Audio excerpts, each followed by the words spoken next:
భార్యాభర్తల బంధం ఎంత గొప్పదో, అందులో ఎంత ప్రేమ దాగుంటుందో లోకానికి చాటింది ఓ భార్య. భర్త చనిపోయిన అతడి వీర్యంతో బిడ్డకు జన్మనిచ్చింది. పుట్టిన బిడ్డలో తన భర్తను చూసుకుని అపురూపంగా మురిసిపోతుంది. పశ్చిమ బెంగాల్లో జరిగిన ఈ ఘటన అందరినీ ఆశ్చర్యపరుస్తుంది.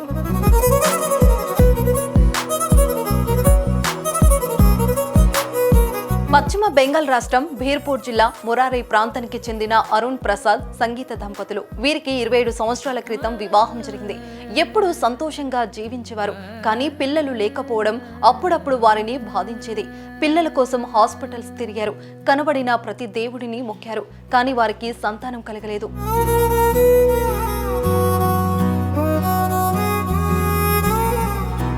చివరికి కోల్కతాలోని ఒక ఐవీఎఫ్ సెంటర్ను ఆశ్రయించారు. ఐవీఎఫ్ విధానంలో పిల్లలు పుడతారని వైద్యులు చెప్పగా దానికి వారు అంగీకరించారు. ఈ క్రమంలో భర్త వీర్యాన్ని ఐవీఎఫ్ సెంటర్కి ఇచ్చి వైద్య పరీక్షలు వెళ్తూ వస్తున్నారు. ఈ క్రమంలో కరోనా మహమ్మారి ఆ కుటుంబంపై పగబట్టింది. ఆ దంపతులను విడదీసింది. సంగీత భర్త అరుణ్ ప్రసాద్ కోవిడ్తో ప్రాణాలు వదిలాడు. దీంతో సంగీత భార్య దిక్కుతోచని స్థితిలో ఉండిపోయింది.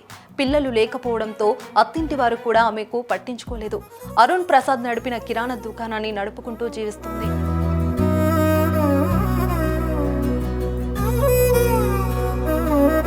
ఇంతలోనే ఆమెకి ఒక ఫోన్ కాల్ వచ్చింది. తన భర్త వీర్యం ఉందని, ప్రెగ్నెన్సీకి రావాలని వైద్యులు సూచించారు. ఆమె ఏమాత్రం ఆలోచించకుండా తన భర్త వీర్యంతో పిల్లలు కనాలని భావించింది. వైద్యులు వెంటనే ఆ ప్రక్రియను మొదలుపెట్టారు. అది విజయవంతం కావడంతో డిసెంబర్ 12వ తేదీన రాంపూర్ హార్ట్ వైద్య కాలేజ్ హాస్పిటల్లో సంగీత 12 బిడ్డకు జన్మనిచ్చింది. ప్రస్తుతం తల్లి, బిడ్డలిద్దరూ క్షేమంగా ఉన్నట్లు వైద్యులు తెలిపారు.